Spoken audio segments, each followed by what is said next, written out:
Herkese merhabalar. Öncelikle kanalıma hoş geldiniz. Bugün sizlerle birlikte yine artan iplerimizi değerlendirerek 3, 4, 5 yaş grubu çocuklarımız için bu görmüş olduğunuz rengarenk iplerden oluşan şapkayı öreceğiz. Bu videomda aynı zamanda yine 6 ile 10 yaş grubu çocuklar için de gerekli ölçüleri vereceğim, anlatacağım sizlere. Şapkayı örerken herhangi bir kolalama işlemi yapmadım. Sadece örerken gevşek ördük. Yine ip tercihimiz şu şekilde, dokusu ince olan ipleri tercih etmeyeceğiz. Dikkat etmemiz gereken dokusu birazcık daha kalın olan iplerle örmemiz önemli. Tığ olarak da 3,5 milim tığ kullanacağız. Şapkanın kafa ölçüsü ise şu şekilde ölçtüğümüzde, etrafını ölçtüğümüzde 51 santim. Şu şekilde gösterelim. 50-51 arası çıktı. Malzemelerimizi hazırlayalım ve şapkamızın yapımına geçelim. Şapka yapımına sihirli halkayla başlayalım. Basit olan yöntemle yapacağım. Görmüş olduğunuz bu renkleri kullanacağım ama aynı zamanda şu ipimi de göbek kısmında ve şöyle herhangi bir yerde kullanmayı düşünüyorum. Basit yöntem şu şekilde: orta parmağıma doladım, tığımı içimden geçirdim. Şu şekilde buraya bir tane kilit oluşturuyorum. Şimdi bu oluşan halkanın içine 8 tane sık iğne yapacağız. Dilerseniz bu şapkayı tek renkle de örebilirsiniz. 2 renkle de örebilirsiniz ya da benim gibi rengarenk yapabilirsiniz. Sayalım. Şu başak gibi kısımları sayıyoruz. 7 tane olmuş ve 8.'yi de yaptık. Şimdi şu ipe asılıyorum, bakın. Ve sihirli halkam kapanıyor. Kapattım. Burada ip yürütmeyeceğim ama bunu açılmasın diye yürüteceğim mecburen. Bakın, şurası değil, şu bizim ilk sık iğnemiz. İlk sık iğnenin içerisine bu şekilde ilmek kaydırıp bir zincir çekiyoruz. Yine aynı sık iğnenin içine 2 kez batalım. Bu sırada bütün sık iğnelerimize çift batıyoruz. Sıra sonuna kadar bu şekilde toplamda 16 tane sık iğnemiz olacak.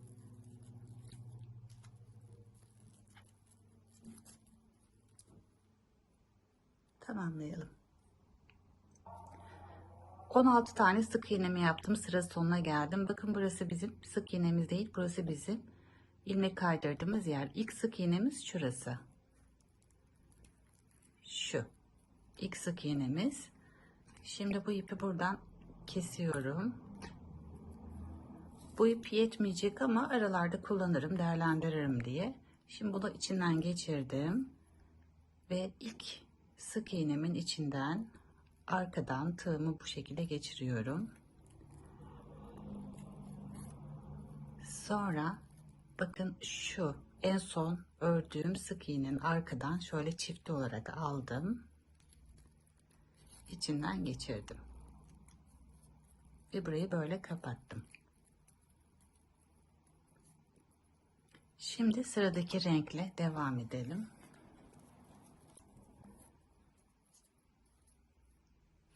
Kapattığım yerden değil, bir iki gerisinden şuradan başlayabiliriz. Buraya bir tane böyle sabitliyorum. Şuna da asılıyorum geriye doğru. Aynı sık iğnenin içine bir tane sık iğne gevşek örelim. Yanındakine çift batıyoruz.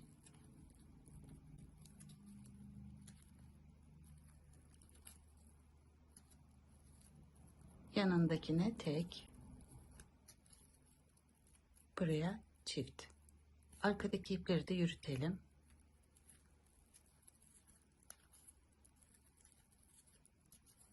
Tekrar tek,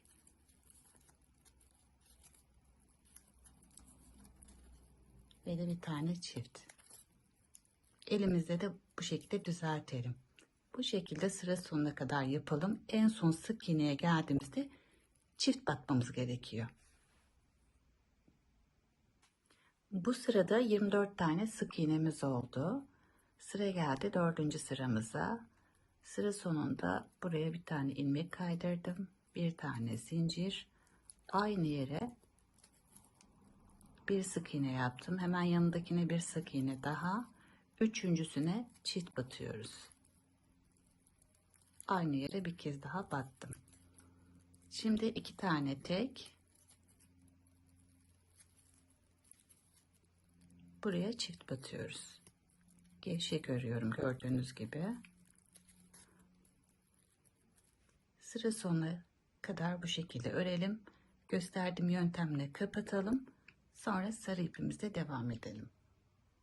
Eğer gösterdiğim yöntemle kapatmak zor gelirse bu şekilde ilmek kaydırıp bir zincir çekebilirsiniz.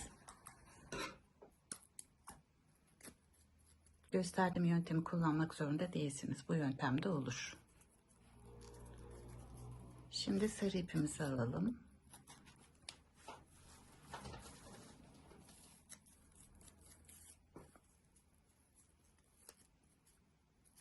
Şimdi bakın burası ilmek kaydırmaydı. Burası sık iğne değil. Şimdi şuraya geldik. Bir tane sık iğneyi bu şekilde sabitledim. Şimdi buraya bir, burası değil, burası kapattığımız yerde 2, 3. Şimdi bakın dördüncüsüne çift batıyoruz. Bu sıraya kadar bütün çiftler üst üste denk geldi. Şöyle gösterelim. Bakın burası çift, burası çift, burası çift. Arkadaki ipleri de biraz yürüttükten sonra daha sonra iğne yardımıyla onları gizleyeceğiz. 1, 2, 3, dördüncüsüne çift batıyoruz.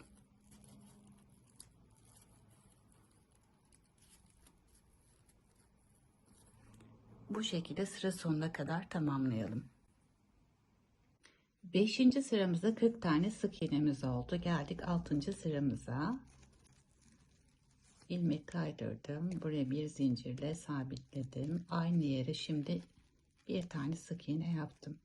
Yanındakine bir tane sık iğne. Şimdi buraya çift örüyoruz. Bu sıramızda 4 tek bir çift yapacağız. Başlangıcımız sadece farklı. Şimdi 4 tane tek örüyoruz.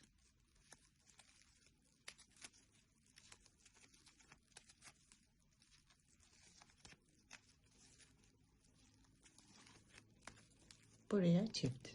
5.'ye çift yaptım. Tekrar 4 tane tek.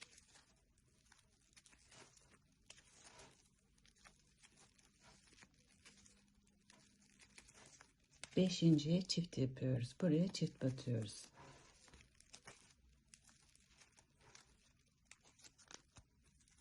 Elimle de şu şekilde çekiştiriyorum. Sıra sonuna kadar bu şekilde yapıyoruz. Sıra sonuna geldiğimizde 2 tane tek sık iğnemiz olacak.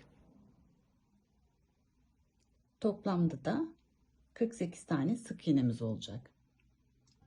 7. sıramıza geldik. Bu sıramızda 5 tek bir çift yapacağız. Şurası ilmek kaydırdığım yer. 2 tane geri gittim. İpimi içinden şu şekilde geçirip buraya sabitliyorum. Böyle çektim geriye doğru. Şimdi aynı yere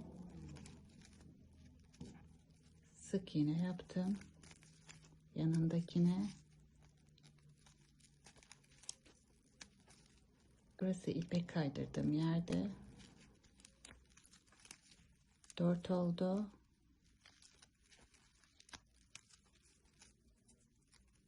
Arkadaki ipleri artık bırakabilirim. Şimdi buraya çift örüyoruz. Aynı yere. Tekrar 5 tane tek yapıyoruz.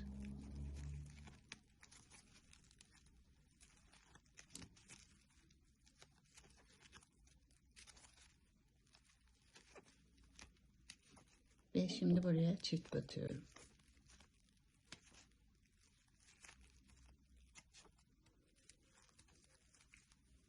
Sıra sonuna kadar bu şekilde örelim. 8. sıramıza geldik. 8. sıramızda ise 6 tek bir çift yapacağız. Ama önce 3 tane tek yapıyoruz. Taban kısmı yuvarlak olsun diye. Şimdi buraya çift yapalım. Şimdi 6 tane tek örelim.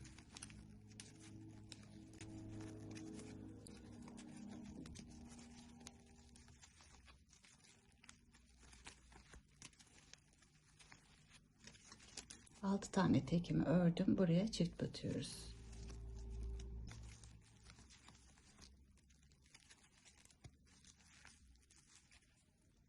Altı tek bir çift, altı tek bir çift, altı tek bir çift, sıra sonunda 3 tekle aynı şekilde kapatalım.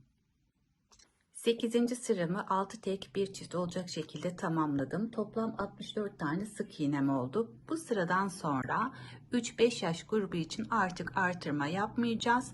Bir sıra sadece düz öreceğiz. Ördükten sonra düz olarak mutlaka bu taban bölümünü ütüleyelim. Şu kısım düzgün olsun diye. Sonrasında model kuracağız zaten. Ama biz şimdi 6 ile 10 yaş grubunu da öreceğimiz için örmeye artırmaya devam ediyoruz. Şöyle herhangi bir yerden bile başlangıç yapsak olur. Bu sıramızda 6-10 yaş grubu için artırma yapıyoruz. 3-5 yaş grubu için ise sadece düz öreceğiz. Şimdi 7 tek bir çift yapalım bu sıramızda.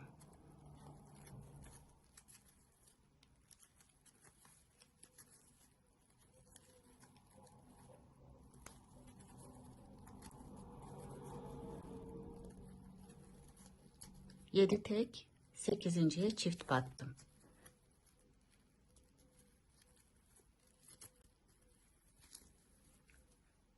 Bu şekilde sıramızı tamamlayalım. 10. sıramızda modelimizi kuralım. 9. sıramı 7 tek bir çift olacak şekilde tamamladım. Toplamda 72 sık iğnem oldu. Aynı zamanda size şu arkadaki ipleri nasıl sakladığımı da göstermek istiyorum. Direkt kesebilirsiniz ama ben bu şekilde yapmayı tercih ediyorum.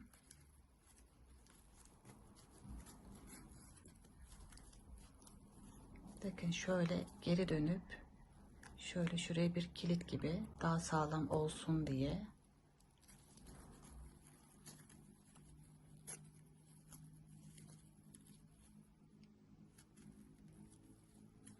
bir iki kez daha gezdirdik mi yeterli. Tamam.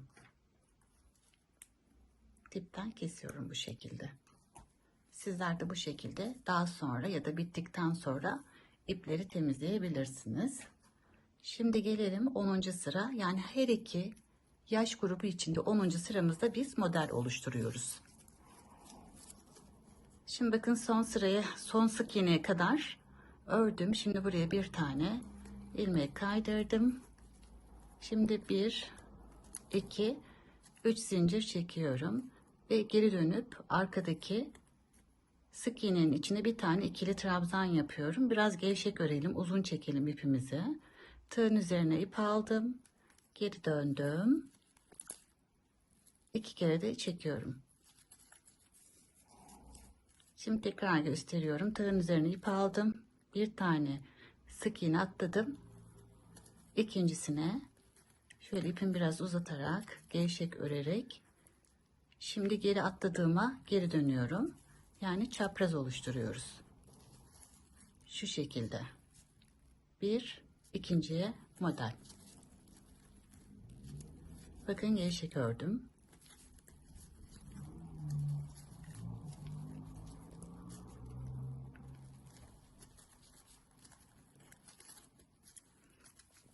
Arada da elinizde bu şekilde çekiştirin.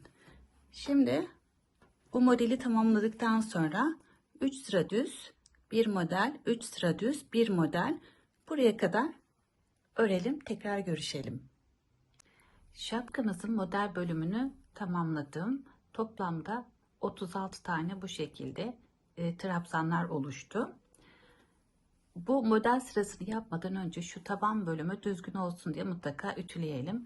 Birleştirmeyi nasıl yapıyorum hemen göstereyim. Şurada başlangıcında 3 tane zincir çekmiştik. 1, 2, üçüncüye bu şekilde ilmek kaydırıp bir zincirle bunu buraya sabitliyoruz.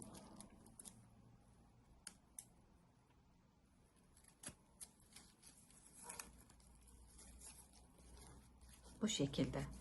Sonra şuradan başlayacağız. Mavi iple başlayacağım ben. Bakın şu birinci ilmek, ikinci ilmek, şu ilmek kaydırdığımız yer buraya lütfen ilmek sık iğne yapmayalım. Şurası sıradaki. Zaten şöyle düşünürseniz her ikili trabzanın tepesine bir tane sık iğne yapmış olacağız.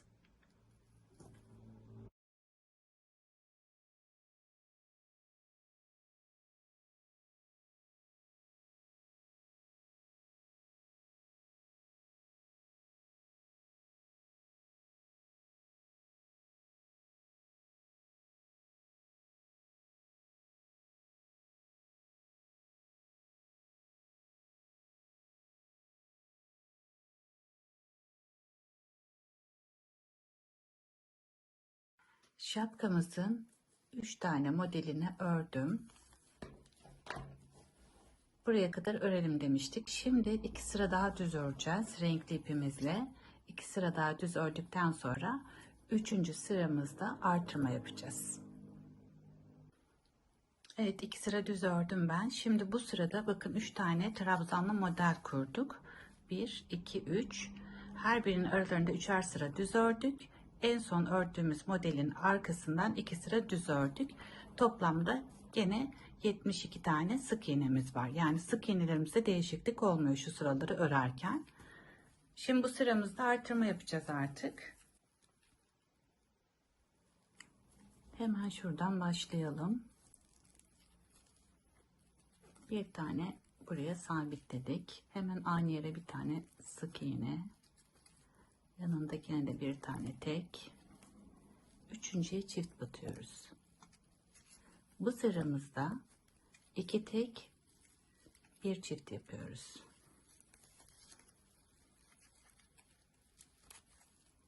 Üçüncüye çift.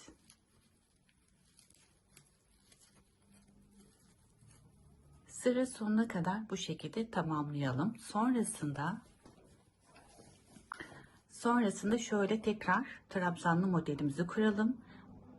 3-5 yaş grubu için 3 sıra daha düz öreceğiz. Sonra kenar öreceğiz. Ama biz 9-10 yaş grubu için öreceğimiz için 4 sıra düz öreceğiz. Yani bu sıradan sonra modelin üzerine 4 sıra daha artırma yapmadan düz bir şekilde örelim. Sonrasında da kenar öreceğiz. Şimdi bu sırayı örerken benimki gibi 3 tane sık iğneniz kalırsa buraya 2 tane daha trabzanlardan yapalım. Hemen göstereyim.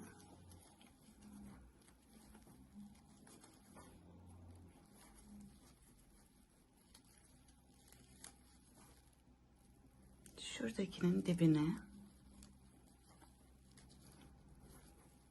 ve bir geri geliyoruz.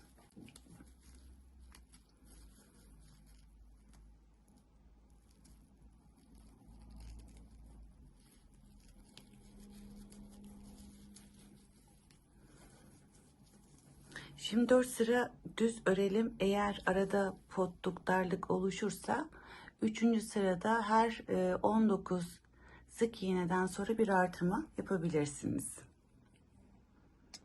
Herhangi bir artırma işlemi yapmadım. 4. sırama kadar geldim.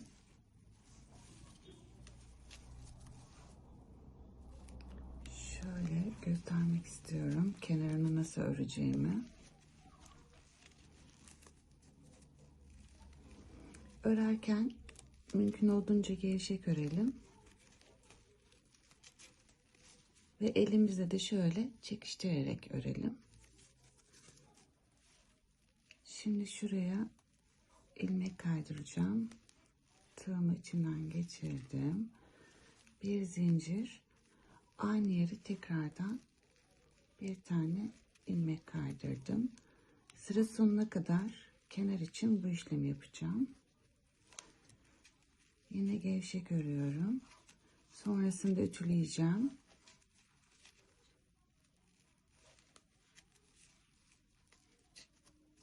Elimle de bu şekilde düzelteceğim.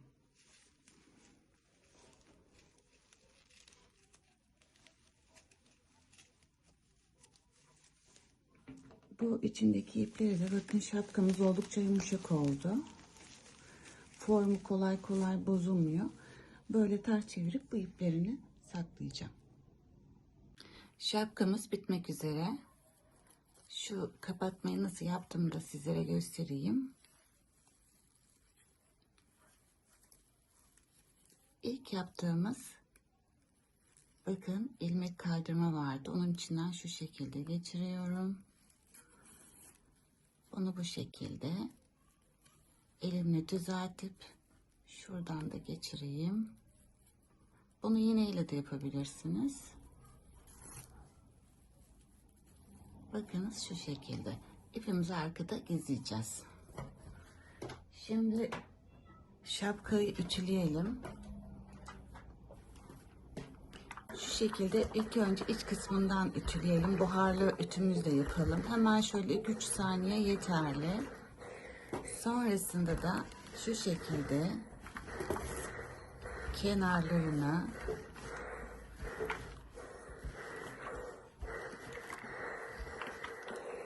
kanalıma abone değilseniz abone olarak, beğeni, yorum yaparak destek olursanız çok mutlu olurum. Şapkamız gördüğünüz gibi hazır. Şu şekilde birazcık daha elimizle düzeltebiliriz. Gayet hoş oldu. Tekrar görüşünceye kadar sağlıkla kalın.